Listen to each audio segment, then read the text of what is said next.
안녕하세요. 여러분, 이승호입니다. 50년 가까이 내과 전문의로 일하며 수천 명의 환자들과 함께 울고 웃었던 오세 현역 의사입니다. 오늘 제 가슴을 무겁게 했던 한 가지 진실을 여러분과 나누고 싶습니다. 선생님, 왜 자꾸 깜빡깜빡 잊어버릴까요? 머리가 늘 안개에 쌓인 것처럼 흐릿해요. 진료실에서 수많은 환자들이 저에게 이렇게 물었습니다. 그들의 눈빛은 불안과 두려움으로 가득했죠. 처음엔 나이 들매 자연스러운 과정이라 생각했지만 깊이 파헤치다 보니 충격적인 사실을 발견했습니다. 바로 의사가 처방한 약들이 그들의 기억과 사고력을 서서히 갉아먹고 있었다는 겁니다. 여러분, 혹시 매일 아침 약 상자를 열 때마다 이 약들이 정말 안전할까라는 생각을 해본 적 있으신가요? 한국은 전 세계에서 노인들이 여러 약을 동시에 복용하는 비율 2위라는 불명예를 안고 있습니다. 2024년 OECD 보고서에 따르면 65세 이상의 76%가 5가지 이상의 약을 먹고 있죠. 이로 인해 기억력 저하가 가져오는 사회적 비용은 매년 2조 8천억 원에 달합니다. 이건 단순한 숫자가 아닙니다. 우리 부모님, 이웃, 그리고 언젠가 여러분의 이야기가 될 수 있는 문제입니다. 저는 지난 50년 동안 수만 명의 환자들을 만나며 그들의 삶을 바꾸는 작은 변화를 목격해 왔습니다. 하지만 동시에 약이 잘못 사용될 때 얼마나 큰 해를 끼칠 수 있는지도 뼈저리게 느꼈죠. 오늘 저는 여러분께 뇌를 해치는 7가지 약과 그 위험에서 벗어나는 방법을 알려드리겠습니다. 이 영상을 끝까지 보시면 약의 부작용에서 뇌를 보호하고 더 건강한 노후를 만드는 실질적인 방법을 배우실 수 있습니다. 지금 구독과 좋아요 버튼을 눌러 이 소중한 지식을 가족과 함께 나누세요. 자, 본격적으로 들어가기 전에 한 분의 이야기를 들려드릴게요. 68세 김영자 할머니는 퇴직한 교사셨습니다. 손주들과 책 읽는 시간을 가장 사랑했던 분이셨죠. 그런데 어느 날 손주 이름을 자주 헷갈리기 시작했어요. 할머니, 왜 제 이름을 잊으셨어요? 라는 손주의 질문에 할머니는 가슴이 미어졌습니다. 진료실에서 할머니의 약 상자를 보니 고혈압 약, 수면제, 알레르기 약까지 5가지 약을 드시고 계셨어요. 놀랍게도 이 약들이 할머니의 기억력을 훔치고 있었죠. 하지만 희망은 있습니다. 올바른 방법으로 약을 조정하고 생활 습관을 바꾼 뒤 할머니는 다시 손주들과 웃으며 책을 읽고 계십니다. 여러분도 궁금하시죠? 어떻게 이런 변화가 가능했을까요? 지금부터 그 비밀을 하나씩 풀어볼게요. 안녕하세요, 여러분. 자, 이제 본격적으로 들어가기 전에 우리가 왜 오늘 이 이야기를 해야 하는지부터 시작하고 싶습니다. 여러분의 뇌, 그 소중한 기억과 사고력을 지키기 위해 꼭 알아야 할 중요한 이야기가 있거든요. 바로 노인들이 약물로 인해 뇌 손상을 입기 쉬운 이유입니다. 나이 들수록 우리 몸은 약을 다루는 방식이 달라져요. 이 변화가 어떻게 우리의 뇌를 위험에 빠뜨리는지, 그리고 그 위험을 어떻게 줄일 수 있는지 하나씩 풀어볼게요. 먼저 우리 몸이 나이 들면서 어떻게 변하는지부터 말씀드릴게요. 60세가 넘으면 간에서 약물을 분해하는 시바해, 비효소가 30전 40% 줄어듭니다. 이 효소는 약을 잘게 쪼개서 몸 밖으로 내보내는 역할을 해요. 그런데 이 효소가 줄어들면 약이 몸에 더 오래 남아있게 되죠. 마치 찬장에 쌓인 오래된 물건처럼 약물이 몸속에 쌓여 뇌에 영향을 미칩니다. 또 하나, 신장 기능도 매년 1%씩 약해져요. 신장은 약을 몸 밖으로 내보내는 배수구 같은 역할을 하는데 이 기능이 떨어지면 약물이 뇌와 혈액에 축적됩니다. 70세가 되면 신장은 젊을 때에 70% 정도 성능으로만 작동한다고 생각하시면 됩니다. 여기에 더해 우리 몸의 구성도 변해요. 나이 들수록 체지방은 늘고 수분은 줄어듭니다. 이건 약물의 농도에 큰 영향을 줘요. 예를 들어 지용성 약물은 지방에 쌓여 천천히 방출되면서 뇌에 계속 영향을 미칩니다. 반대로 수용성 약물은 수분이 줄어들면서 혈중 농도가 더 높아져요. 이 모든 변화가 합쳐지면 약이 뇌에 미치는 영향이 훨씬 강해지는 거예요. 한국과학기술연구원의 연구에 따르면 65세 이후 약물 대사 속도가 현저히 느려져 뇌 손상 위험이 높아진다고 합니다. 하지만 가장 무서운 건 바로 다약제 복용, 즉 여러 약을 동시에 먹는 겁니다. 약 2종을 먹으면 1가지 상호작용이 생길 수 있어요.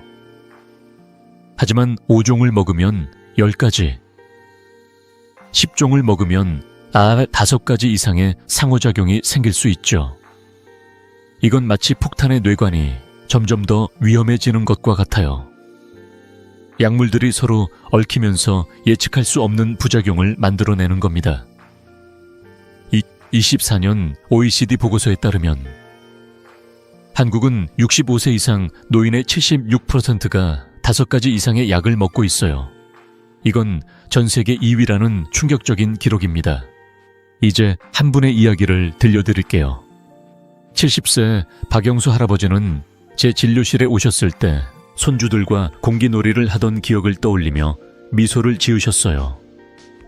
그런데 1년 전부터 손주 이름을 자주 잊고 익숙한 동네 길에서도 헤매기 시작하셨죠. 할아버지는 고혈압, 불면증, 알레르기 때문에 매일 5가지 약을 드셨어요. 진료실에서 약 상자를 보니 약들이 서로 얽히며 뇌에 부담을 주고 있었어요. 연구에 따르면 다약제 복용은 치매 위험을 60%나 높입니다. 할아버지의 눈빛에는 불안이 가득했지만 저는 희망을 드리고 싶었어요. 할아버지, 걱정 마세요. 오늘 알려드릴 방법으로 뇌를 지킬 수 있어요. 여러분, 이건 박영수 할아버지 한 분의 이야기가 아니에요. 제 50년 경력 동안 수천 명의 환자들이 비슷한 이야기를 들려줬습니다. 약을 먹으면서 점점 기억이 흐려지고 삶의 기쁨이 사라지는 걸 느꼈죠. 하지만 좋은 소식이 있어요. 올바른 지식과 간단한 방법으로 뇌를 보호할 수 있습니다. 약을 완전히 끊으라는 게 아니에요. 의사와 협력해서 약을 현명하게 관리하고 뇌를 지키는 생활 습관을 실천하면 됩니다. 자, 이제 궁금하시죠? 도대체 어떤 약들이 우리 뇌를 위협하는 걸까요? 다음으로 넘어가기 전에 한 가지 부탁드릴게요. 지금 구독 버튼을 눌러주세요. 이 정보가 여러분과 가족의 건강을 지키는데 큰 도움이 될 거예요. 자, 이제 뇌를 갉아먹는 7가지 약 중 첫 번째를 만나볼까요? 함께 알아보시죠. 자, 여러분, 이제 뇌를 위협하는 첫 번째 약에 대해 이야기해 볼게요. 바로 벤조디아제핀입니다. 아티반, 자낙스, 스틸록스 같은 이름 들어보신 적 있으시죠? 이 약들은 수면제나 항불안제로 잠이 안 오거나 마음이 불안할 때 의사가 자주 처방하는 약이에요. 그런데 이 작은 알약들이 마치 서랍 속에 숨어있는 기억의 뇌관처럼 우리의 뇌를 서서히 망가뜨릴 수 있다는 사실 알고 계셨나요? 2023년 한국보건복지부 통계에 따르면 60세 이상 어르신의 23%가 이 약을 복용하고 있어요. 더 충격적인 건 그중 67%가 권장기간인 2주를 훌쩍 넘겨 3개월 이상 먹고 있다는 점입니다. 국제의학권고는 이 약을 길어야 2주만 쓰라고 경고하는데 말이죠. 왜 이 약이 위험할까요? 2019년 전 세계 20만 명 이상의 환자를 분석한 대규모 연구에서 충격적인 결과가 나왔어요. 벤조디아제핀을 장기 복용하면 치매 위험이 50%나 높아지고 복용 기간이 한 달 늘어날 때마다 그 위험이 13%씩 더 커진다고 합니다. 이건 마치 뇌 속에서 시한폭탄이 똑딱거리는 것과 같아요. 벤조디아제핀은 뇌의 개바 수용체에 달라붙어서 신경을 진정시키지만 이 과정에서 기억을 형성하는 능력을 방해해요. 쉽게 말해 잠은 오게 할지 몰라도 그 대가로 소중한 기억을 빼앗아가는 거예요. 제 진료실에서 만난 58세 김동수 씨의 이야기가 떠오릅니다. 김동수 씨는 강남에서 수출입 회사를 운영하는 성공한 사업가셨어요. 늘 명석한 두뇌로 결정을 내리던 분이었죠. 그런데 사업 스트레스와 불안 때문에 의사가 처방한 벤조디아제핀 계열 약 로라제팜을 먹기 시작했어요. 잠깐만 먹으면 괜찮겠지라고 생각했지만 6개월이 지나자 주변 사람들이 변화를 알아챘습니다. 중요한 회의에서 졸기 시작했고 늘 외우던 고객 이름이 갑자기 낯설어졌어요. 심지어 재무 수치를 보아도 무의미한 숫자처럼 느껴졌죠. 그의 부인은 저에게 이렇게 말했어요. 선생님, 제 남편이 낯선 사람 같아요. 예전엔 결단력이 넘쳤는데 이제는 10분 이상 집중도 못해요. 이건 벤조디아제핀이 장기적으로 뇌에 미치는 참혹한 결과였습니다. 하지만 여기 좋은 소식이 있어요. 희망은 항상 존재합니다. 연구에 따르면 벤조디아제핀을 올바른 방법으로 줄이면 인지기능의 80%가 6개월 안에 회복될 수 있다고 해요. 뇌는 우리가 제대로 도와준다면 놀라운 자가 치유 능력을 가지고 있죠. 김동수 씨도 그 증거였어요. 그는 의사와 상의해 약을 천천히 줄였고 6개월 뒤 예전의 날카로운 정신을 되찾았습니다. 그의 부인은 다시 제 남편을 찾은 기분이에요 라며 눈물을 글썽겼죠. 그렇다면 어떻게 해야 할까요? 해결책은 생각보다 간단해요. 첫째, 절대 혼자서 약을 끊지 마세요. 갑작스럽게 중단하면 경련이나 심지어 생명을 위협하는 부작용이 생길 수 있어요. 반드시 의사와 상의해서 주당 25%씩 용량을 줄이는 계획을 세우세요. 이건 황금 원칙이에요. 둘째, 약 대신 뇌를 진정시키는 자연스러운 방법을 찾아보세요. 서울대학교 병원 연구에 따르면 템플스테이 명상 프로그램이나 점진적 근육 이완법이 불안과 불면증에 큰 효과가 있다고 나왔어요. 예를 들어 잠들기 전 10분간 깊은 호흡을 하며 몸을 이완시키는 연습을 해보세요. 셋째, 인지행동치료 CBT를 시도해보세요. 이는 불안을 다스리는데 약만큼 효과적이면서도 뇌를 해치지 않는 방법이에요. 여러분, 지금 약 상자를 열어보시면 아티반이나 스틸록스가 있지 않나요? 있다면 오늘 당장 의사와 상담해보세요. 잠깐의 잠을 위해 소중한 기억을 잃을 필요는 없잖아요. 제 환자 중 한 분은 이렇게 말했어요. 선생님, 잠은 잠깐이지만 손주와의 추억은 평생이에요. 여러분도 공감하시죠? 기억은 잠보다 훨씬 소중합니다. 자, 이제 벤조디아제핀의 위험을 알았으니 또 다른 뇌를 위협하는 약을 알아볼까요? 다음은 약국에서 쉽게 사는 약인데 이게 기억을 잠그는 가짜 열쇠 역할을 한다는 사실 궁금하지 않으신가요? 구독 버튼을 눌러주시고 함께 다음 이야기로 넘어가 봅시다. 자, 여러분, 이제 두 번째로 위험한 약을 이야기할 차례입니다. 바로 항콜린제입니다. 이 약은 약국에서 쉽게 구할 수 있는 감기약, 알레르기약, 멀미약, 심지어 요실금약에도 흔히 들어있어요. 이름은 낯설게 들릴지 몰라도 여러분의 약 상자나 약국 선반에 이미 들어있는 경우가 많죠. 문제는 이 약들이 뇌의 기억을 잠그는 가짜 열쇠처럼 작용한다는 겁니다. 어떻게 그럴까요? 항콜린제는 뇌에서 기억과 학습을 돕는 중요한 화학물질, 아세틸콜린을 차단해요. 이건 마치 도서관의 문을 잠가 책을 꺼낼 수 없게 만드는 것과 같아요. 2023년 한국보건복지부 통계에 따르면 50세 이상 어르신의 40%가 이런 항콜린제가 포함된 약을 상시 복용하고 있답니다. 놀랍게도 많은 분들이 이 약을 비타민처럼 매일 먹어도 괜찮다고 생각하시죠? 그런데 연구 결과는 충격적이에요. 60일 이상 항콜린제를 연속 복용하면 기억력 저하가 시작된다고 해요. 2019년 글로벌 연구에 따르면 장기 복용은 노동 생산성을 20% 떨어뜨리고 심지어 치매 위험을 30% 이상 높일 수 있답니다. 이 약들은 뇌 신호 전달을 방해해서 우리가 소중히 간직한 추억과 정보를 서서히 흐릿하게 만들어요. 여러분, 혹시 약국에서 감기약이나 알레르기 약을 사면서 이건 그냥 흔한 약이니까 안전하겠지 라고 생각해 본 적 있으신가요? 저도 그랬던 시절이 있었어요. 하지만 50년간 진료실에서 환자들을 만나며 깨달았죠. 이 약들이 뇌에 쌓일수록 우리의 기억 보물창고가 점점 닫혀간다는 걸요.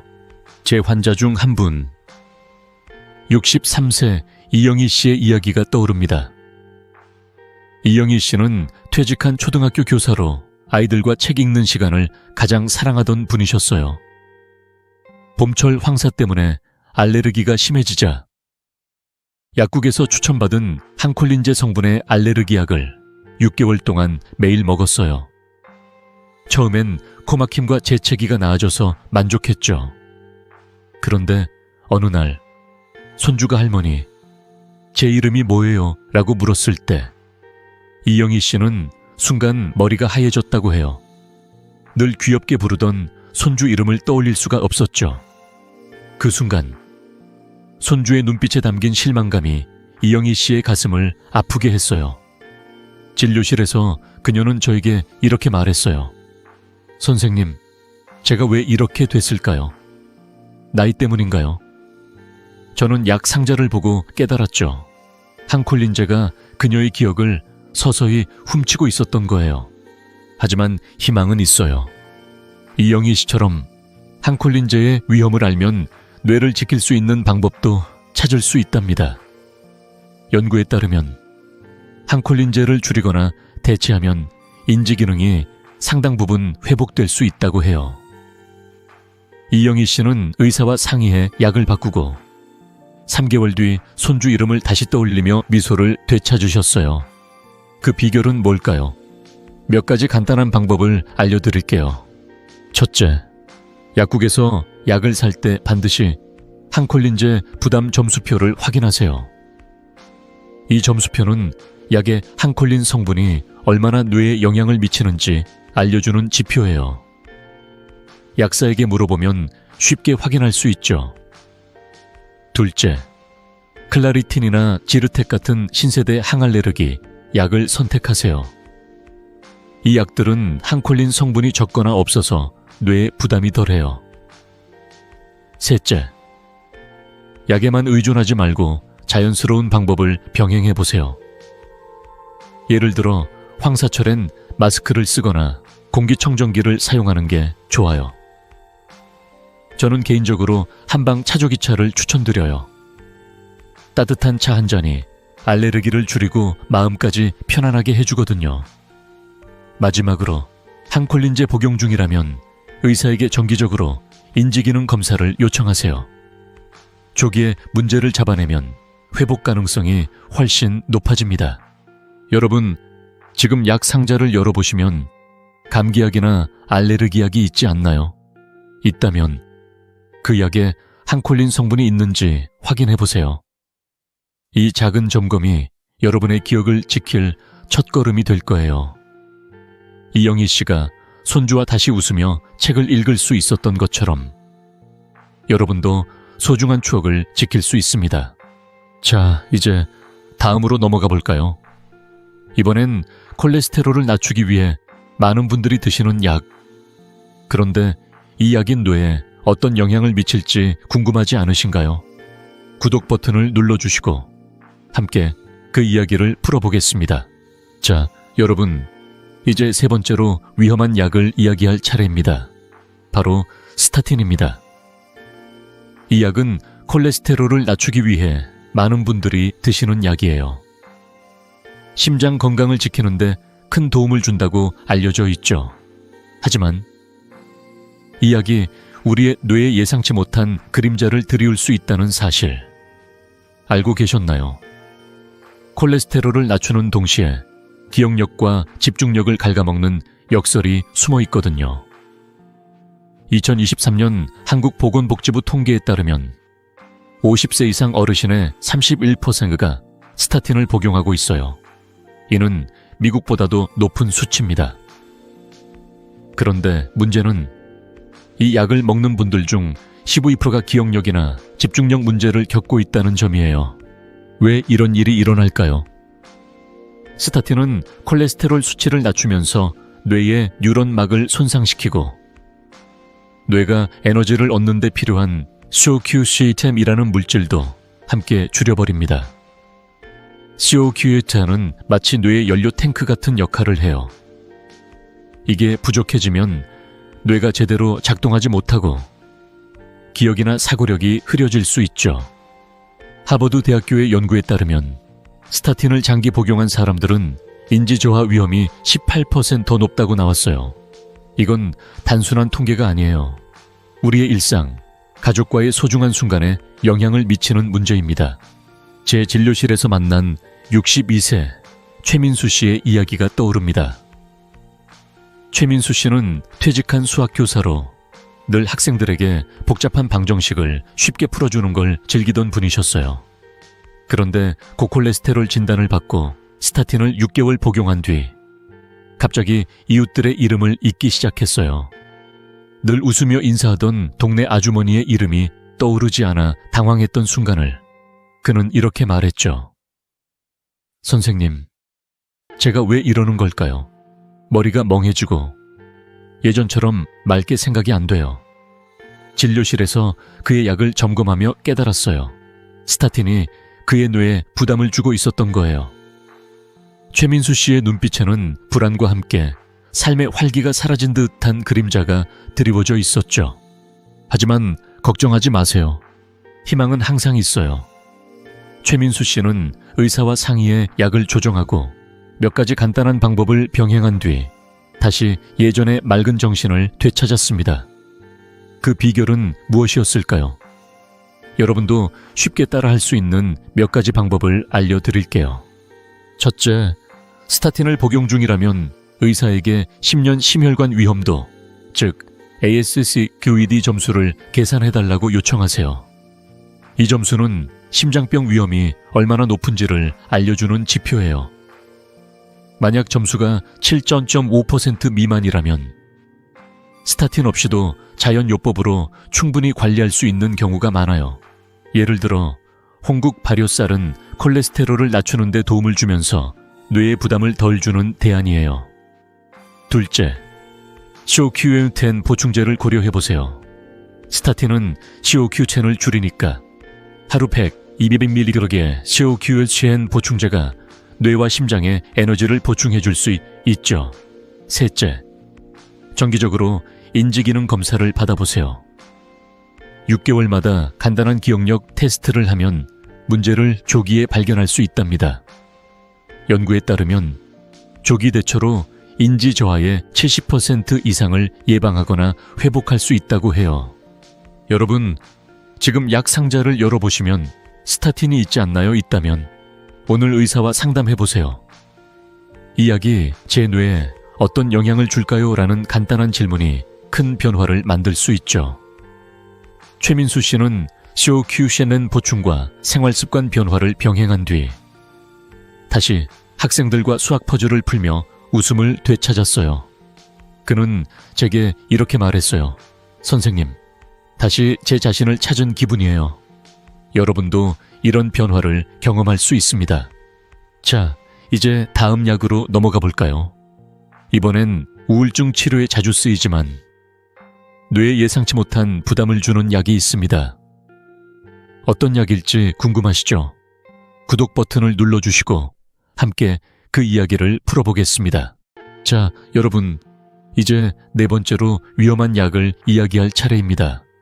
바로 9세대 삼환계 항구울제, 줄여서 TCA라고 부르는 약들입니다. 아미트립틸린이나 노르트립틸린 같은 이름 들어보신 적 있으실 거예요.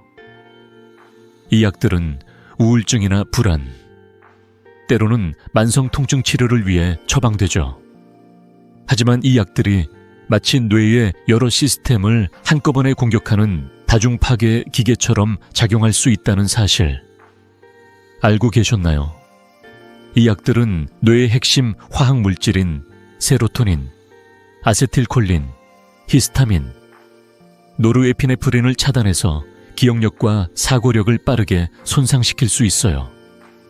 2023년 연구에 따르면 이 약을 3개월 복용한 사람의 사주가 인지저하를 겪고 1년이 지나면 그 비율이 무려 80%까지 올라간다고 해요.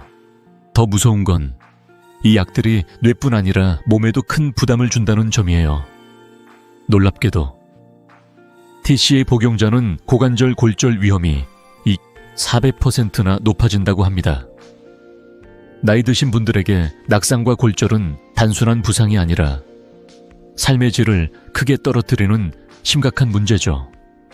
이 약들이 뇌와 몸에 이렇게 큰 영향을 미친다는 걸 알면 왜 조심해야 하는지 이해가 가실 거예요. 제 진료실에서 만난 67세 김옥자 할머니의 이야기가 떠오릅니다. 김옥자 할머니는 퇴직 후 동네 복지관에서 노래 교실을 이끌며 활기차게 지내셨어요. 손주들과 함께 부르던 동요를 떠올리며 늘 웃음을 잃지 않던 분이셨죠. 그런데 만성적인 어깨 통증과 가벼운 우울증 때문에 의사가 TCA 계열 약인 아미트립틸린을 처방했어요. 처음엔 통증이 줄어들어 다행이라고 생각했지만 6개월 뒤 할머니는 달라졌어요. 손주들과 노래를 부르다 갑자기 가사를 잊어버렸고 익숙한 복지관 친구들의 이름도 떠오르지 않았죠. 할머니는 제게 이렇게 말씀하셨어요. 선생님, 제가 왜 이렇게 됐을까요? 노래가 제 삶의 기쁨이었는데 이제 그마저 잃어버릴까봐 두려워요. 그 눈빛에 담긴 슬픔이 아직도 잊히지 않습니다. 진료실에서 약 목록을 확인해보니 TCA가 할머니의 기억력을 서서히 훔치고 있었던 거예요. 하지만 희망은 있어요. 김옥자 할머니는 저와 함께 약을 조정하고 몇 가지 방법을 병행한 뒤 다시 노래 교실에서 웃음을 되찾으셨어요. 연구에 따르면 TCA를 줄이거나 대체하면 인지 기능의 상당 부분이 회복될 수 있다고 해요. 그럼 어떻게 해야 할까요? 몇 가지 간단한 방법을 알려드릴게요. 첫째, TCA를 복용 중이라면 절대 혼자서 약을 끊지 마세요. 갑작스러운 중단은 금단 증후군이라는 심각한 부작용을 일으킬 수 있거든요. 의사와 상의해 점진적으로 예를 들어 한 달에 25%씩 용량을 줄이는 계획을 세우세요. 둘째, 더 안전한 대안을 찾아보세요. SNRI, 계열 약물, 예를 들어 둘록세틴이나 가바펜틴은 우울증이나 통증을 관리하면서 뇌의 부담을 덜 주는 약이에요. 셋째, 약에만 의존하지 말고 물리치료나 침술 같은 비약물 치료를 병행해보세요. 한국 전통 침술은 만성 통증 완화에 큰 도움을 줄 수 있죠. 연구에 따르면 침술은 통증 관리에 약만큼 효과적이면서 부작용은 훨씬 적다고 나왔어요. 마지막으로 정기적인 인지기능 검사를 받아보세요. 6개월마다 간단한 기억력 테스트를 하면 문제를 조기에 발견할 수 있답니다. 여러분, 지금 약 상자를 열어보시면 아미트립틸린이나 비슷한 약이 있지 않나요? 있다면 오늘 의사와 상담해보세요. 이 약이 제 뇌에 어떤 영향을 줄까요? 라는 간단한 질문이 큰 변화를 만들 수 있죠. 김옥자 할머니는 약을 바꾸고 침술을 병행한 뒤 다시 손주들과 동요를 부르며 복지관을 가득 채우는 미소를 되찾으셨어요. 할머니는 제게 이렇게 말했어요. 선생님, 다시 노래할 수 있어서 정말 행복해요. 여러분도 이런 기쁨을 되찾을 수 있습니다. 자, 이제 다음 약으로 넘어가 볼까요? 이번엔 염증 치료에 흔히 쓰이지만 뇌세포를 훔치는 약이 있습니다. 어떤 약일지 궁금하시죠? 구독 버튼을 눌러주시고 함께 그 이야기를 풀어보겠습니다. 자, 여러분, 이제 5번째로 위험한 약에 대해 이야기할 시간입니다. 바로 코르티코스테로이드입니다. 이 약은 염증이나 자가 면역 질환 치료에 자주 쓰이는 약이에요. 관절염, 피부염, 심지어 천식 같은 증상을 빠르게 가라앉히는데 효과적이죠. 하지만 이 약이 마치 뇌세포를 조용히 훔치는 도둑처럼 작용할 수 있다는 사실. 알고 계셨나요?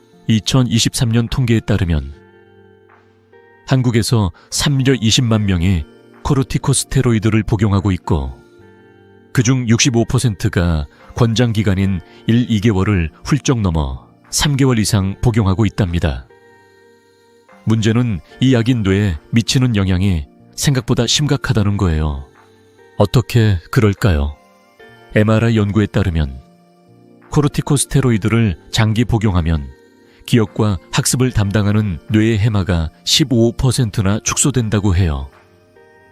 이건 마치 뇌가 5년 더 빨리 노화하는 것과 같은 효과죠. 이 약은 호르몬 폭풍을 일으켜 세로토닌과 도파민 같은 기분을 조절하는 화학물질을 줄이고 새로운 신경세포가 자라는 걸 막아버립니다. 쉽게 말해, 이 약은 뇌의 활력을 서서히 빼앗는 거예요. 더 무서운 건 이런 변화가 단순히 기억력 저하로 끝나지 않는다는 점이에요. 성격 변화나 심지어 망상 같은 심각한 증상을 일으킬 수도 있죠. 제 진료실에서 만난 65세 최영숙 씨의 이야기가 떠오릅니다. 최영숙 씨는 동네 꽃꽂이 강사로 늘 밝은 미소로 사람들을 맞이하던 분이셨어요. 손주들과 함께 꽃바구니를 만들며 웃던 시간이 그녀의 가장 큰 기쁨이었죠. 그런데 류머티스 관절염 때문에 코르티코스테로이드를 처방받은 뒤 몇 달 만에 달라졌어요. 갑자기 가족들에게 예민하게 굴고 이상 행동을 보이기 시작했어요. 어느 날은 손주가 할머니, 왜 이렇게 화나셨어요? 라고 묻자 최영숙 씨는 스스로도 왜 그런지 모른다고 답했어요. 결국 진료실에서 그녀의 약을 점검해보니 코르티코스테로이드가 그녀의 뇌에 부담을 주고 있었던 거예요. 그녀는 저에게 이렇게 말했어요. 선생님, 제가 왜 이렇게 변했는지 모르겠어요. 예전에 저로 돌아가고 싶어요. 그 말에 담긴 간절함이 아직도 가슴에 남아 있습니다. 하지만 희망은 있어요. 최영숙 씨는 약을 조정하고 몇 가지 방법을 병행한 뒤 다시 밝은 미소를 되찾았어요. 연구에 따르면 코르티코스테로이드의 부작용은 조기에 발견하고 관리하면 상당 부분 회복될 수 있다고 해요. 그럼 어떻게 해야 할까요? 몇 가지 간단한 방법을 알려드릴게요. 첫째, 코르티코스테로이드를 복용 중이라면 절대 혼자서 약을 끊지 마세요. 갑작스러운 중단은 몸에 큰 충격을 줄 수 있거든요. 대신 의사와 상의해 최소 용량으로 줄이는 계획을 쓰세요. 예를 들어 NSAIDs 같은 덜 부담스러운 소염제로 바꿀 수 있는지 물어보세요. 둘째, 오메가3와 비타민 D 보충제를 고려해보세요. 오메가3는 뇌의 염증을 줄이고 비타민 D는 신경세포 보호에 도움을 줍니다. 하루 연어 한 조각이나 비타민 D 보충제 1000아유를 추가하는 것만으로도 큰 차이를 만들 수 있죠. 셋째, 정기적인 인지기능 검사를 받아보세요. 6개월마다 간단한 기억력 테스트를 하면 뇌 건강을 체크할 수 있어요. 연구에 따르면 조기 대처로 인지 저하의 65% 이상을 예방할 수 있다고 나왔어요. 여러분, 지금 약 상자를 열어보시면 코르티코스테로이드가 있지 않나요? 있다면 오늘 의사와 상담해보세요.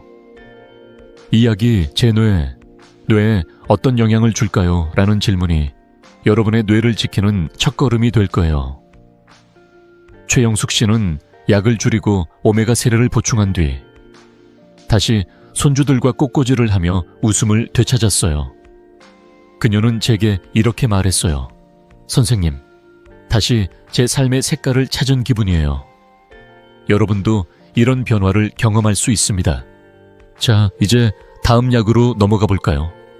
이번엔 잠을 돕는다고 알려진 약인데 사실은 기억을 훔치는 가짜 수면을 만드는 약입니다. 어떤 약일지 궁금하시죠?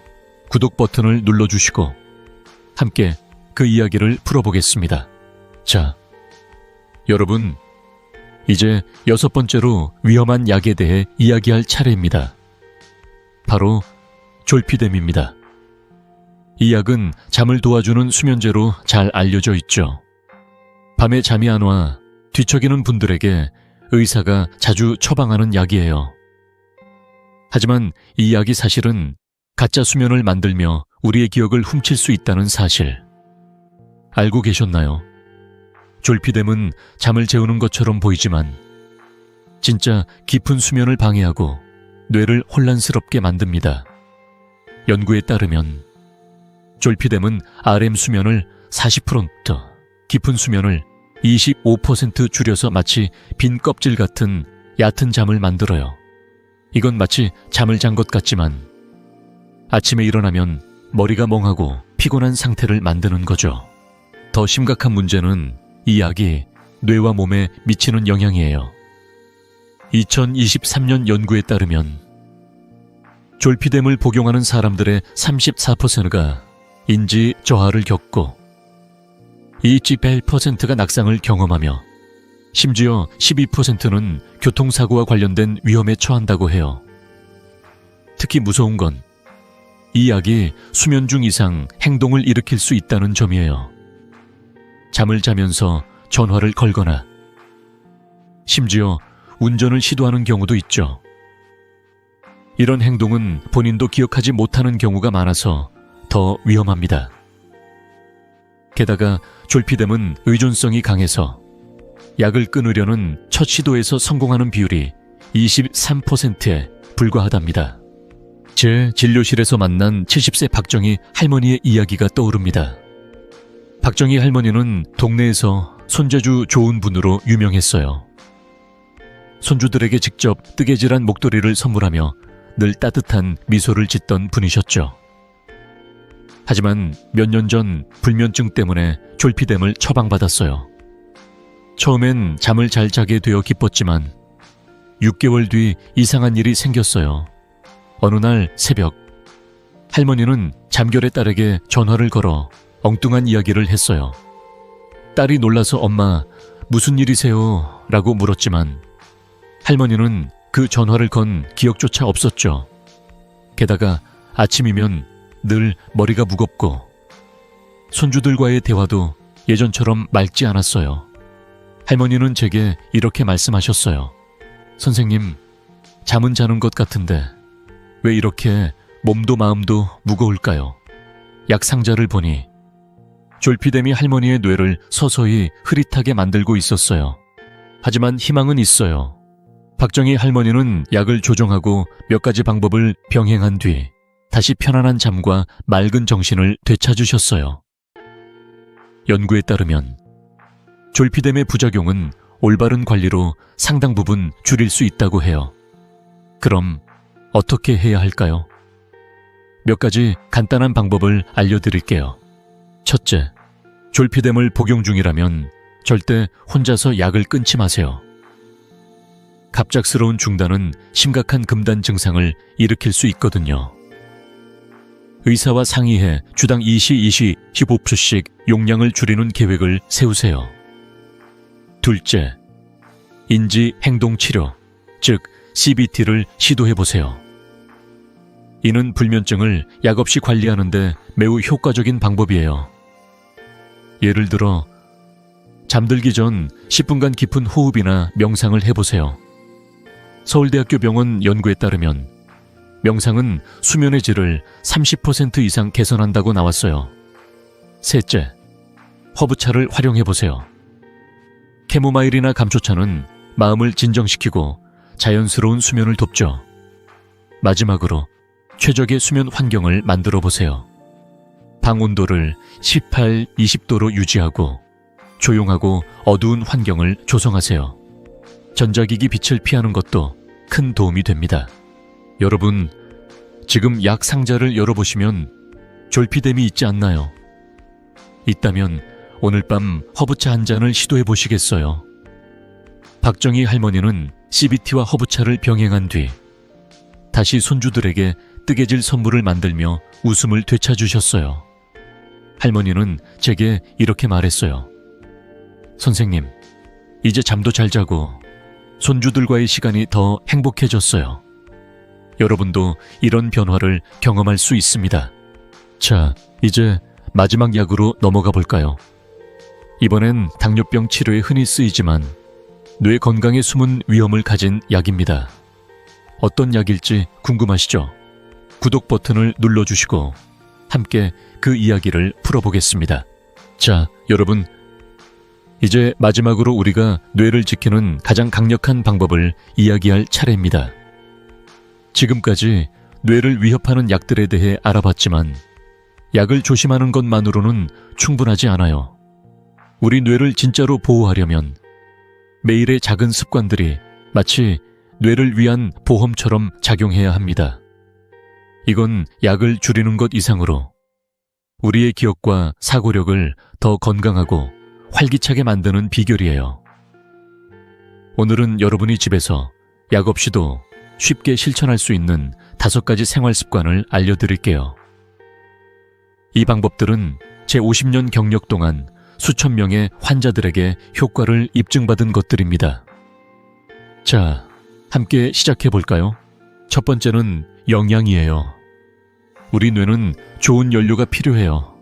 연어, 블루베리, 호두 같은 음식은 뇌에 꼭 필요한 오메가3와 항산화제를 공급해 줍니다. 예를 들어 연어 한 조각은 뇌의 염증을 줄이고 블루베리는 기억력을 강화하는 데 도움을 줘요. 연구에 따르면 오메가3가 풍부한 식단은 인지, 저하 위험을 25% 줄인다고 해요. 매주 연어를 한 번, 호두 한 줌을 간식으로 드셔보세요. 어렵지 않죠? 저도 아침에 블루베리를 요거트에 넣어 먹으며 하루를 시작한답니다. 두 번째는 가벼운 운동이에요. 매일 30분 정도 동네 공원을 걷는 것만으로도 뇌 혈류가 20% 늘어난다고 해요. 뇌에 더 많은 산소와 영양분이 공급되면 기억력과 사고력이 더 맑아지죠. 꼭 격렬한 운동이 아니어도 괜찮아요. 집에서 스트레칭을 하거나 손주와 함께 공기놀이를 해도 좋아요. 서울대 연구에 따르면 꾸준한 걷기는 치매 위험을 30% 낮춘다고 나왔어요. 여러분, 오늘 저녁 동네 한 바퀴 걸어보시겠어요? 신선한 공기를 마시며 뇌에 활력을 불어넣어 보세요. 세 번째는 깊은 수면이에요. 수면은 뇌의 기억을 수리하는 공장 같은 역할을 합니다. 잠을 자는 동안 뇌는 하루의 정보를 정리하고 새로운 신경세포를 만들어요. 하지만 방이 너무 밝거나 시끄러우면 깊은 수면이 방해받죠. 방 온도를 18, 20도로 유지하고 조용하고 어두운 환경을 만들어 보세요. 전자기기 빛도 피하는 게 좋아요. 연구에 따르면 깊은 수면을 7시간 이상 유지하면 인지기능이 15% 향상된다고 해요. 저는 잠들기 전 따뜻한 캐모마일 차를 마시며 뇌를 쉬게 한답니다. 네 번째는 뇌 훈련이에요. 퍼즐, 독서, 심지어 간단한 수학 문제를 푸는 것도 뇌를 위한 체육관 같은 역할을 해요. 2022년 연구에 따르면 매일 10분 정도 퍼즐이나 독서를 하면 인지력이 15% 향상된다고 나왔어요. 손주와 함께 크로스워드 퍼즐을 풀거나 좋아하는 소설을 읽어보세요. 저도 매일 아침 신문을 읽으며 뇌를 깨우곤 하죠. 이건 단순히 재미뿐 아니라 뇌를 젊게 유지하는 비결이에요. 마지막으로 명상입니다. 스트레스는 뇌의 해마를 손상시키는 주범이에요. 하루 5분 조용히 앉아서 깊은 호흡을 하며 마음을 가라앉혀 보세요. 한국 전통 명상이나 템플스테이 프로그램도 큰 도움이 됩니다. 연구에 따르면 명상은 스트레스를 40% 줄이고 해마를 보호한다고 해요. 제 환자 중 한 분은 매일 아침 5분 명상을 시작한 뒤 마음이 가벼워졌어요 라고 말씀하셨어요. 제 진료실에서 만난 72세 이민수 씨의 이야기가 떠오릅니다. 이민수 씨는 퇴직 후 손주들과 퍼즐 맞추기를 즐기던 분이셨어요. 하지만 불면증과 스트레스 때문에 기억력이 흐려지기 시작했죠. 그는 제게 선생님, 손주와 퍼즐을 맞출 때 예전처럼 즐겁지 않아요 라고 말하며 눈물을 글썽였어요. 그래서 저는 이민수 씨에게 이 5가지 방법을 추천했어요. 3개월 뒤 그는 다시 손주들과 웃으며 퍼즐을 맞추고 있었어요. 그는 이렇게 말했죠. 선생님, 이 작은 습관들이 제 삶을 바꿨어요. 여러분도 이런 변화를 경험할 수 있습니다. 여러분, 이 5가지 방법은 어렵지 않아요. 오늘 저녁 호두 한 줌을 간식으로 먹고 동네를 한 바퀴 걸어보세요. 잠들기 전엔 방을 어둡게 하고 5분 명상을 해보세요. 이 작은 습관들이 쌓이면 뇌가 더 건강해질 거예요. 자, 이제 마지막으로 우리가 배운 모든 것을 정리하고 여러분의 뇌를 지키는 수호자가 되는 방법을 알려드릴게요. 구독 버튼을 눌러주시고 함께 그 이야기를 마무리해봅시다. 자, 여러분, 오늘 우리는 뇌를 위협하는 약들과 그 위험에서 벗어나는 방법, 그리고 뇌를 건강하게 지키는 생활 습관까지 함께 알아봤습니다. 이 여정이 여러분께 작은 깨달음과 희망을 드렸기를 바랍니다. 여러분의 뇌는 단순한 장기가 아니에요. 그 안에는 여러분의 정체성, 사랑, 그리고 소중한 추억들이 담긴 보물창고예요. 이 보물을 지키는 건 바로 여러분의 손에 달려 있습니다. 제 진료실에서 만난 78세 김영자 할머니의 이야기가 떠오릅니다. 김영자 할머니는 손주들과의 산책이 삶의 가장 큰 기쁨이었어요. 하지만 약 때문에 기억이 흐려지면서 그 기쁨마저 잃을까봐 두려워하셨죠. 그런데 약을 점검하고 간단한 생활 습관을 바꾼 뒤 할머니는 다시 손주들과 공원을 걸으며 웃음을 되찾으셨어요. 할머니는 제게 이렇게 말씀하셨어요. 선생님, 다시 손주와의 시간을 즐길 수 있어서 정말 행복해요. 이 변화는 거창한 게 아니었어요. 의사와 상의해 약을 조정하고 매일 걷고 블루베리를 간식으로 먹는 작은 습관들이었죠. 여러분도 이런 변화를 만들 수 있습니다. 지식은 힘입니다. 오늘 배운 것들을 잊지 마세요. 첫째, 의사와 협력해서 약 상자를 점검하세요. 이 약이 제 뇌에 어떤 영향을 줄까요? 라는 간단한 질문이 큰 차이를 만듭니다. 둘째, 가족과 함께 약장 점검 리스트를 작성해보세요. 한국 문화에서 가족은 우리의 가장 큰 힘이잖아요. 자녀나 배우자와 함께 진료 전 질문을 준비하면 더 자신 있게 뇌 건강을 지킬 수 있어요. 셋째, 작은 생활 습관을 실천하세요. 하루 30분 걷기, 호두 한 줌, 5분 명상 같은 것들이 쌓여 뇌를 젊게 유지합니다. 이 영상이 여러분께 도움이 됐다면 지금 구독 버튼과 좋아요를 눌러주세요. 그리고 이 소중한 정보를 부모님, 이웃, 사랑하는 사람들과 공유해주세요. 한 번의 공유가 누군가의 뇌를 지키는 씨앗이 될 수 있죠. 여러분의 댓글도 기다릴게요. 오늘 어떤 습관을 시작해 볼 건가요? 라고 남겨주시면 저도 여러분의 여정을 함께 응원할게요. 여러분, 나이 들면 우리의 활기를 빼앗지 않아요. 뇌를 지키는 수호자가 되어 건강하고 명석한 노후를 만들어 보세요. 여러분의 뇌는 그럴 가치가 충분합니다. 다음 영상에서 더 더 유익한 이야기로 다시 만나요. 건강하고 행복한 날 되세요.